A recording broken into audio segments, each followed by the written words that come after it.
হরে কৃষ্ণ বন্ধুগণ, দেখেন আমি যাচ্ছি নবদ্বীপে।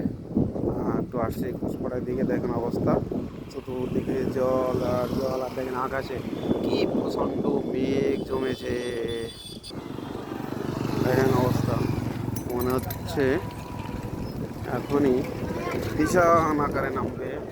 ওই জায়গায় এখন এক সময় গঙ্গা ছিল, এখন গঙ্গাটা মরে শুকিয়ে এখন খালের মতো হয়ে আছে। আর দেখেন আকাশে কি ভীষণ মেঘ করেছে। এক্ষুনি মনে হচ্ছে বৃষ্টি নামবে। একটা মন্দির, এখান থেকে আমাদের এসকাম মন্দিরটা কত সুন্দর দেখা যাচ্ছে। দেখুন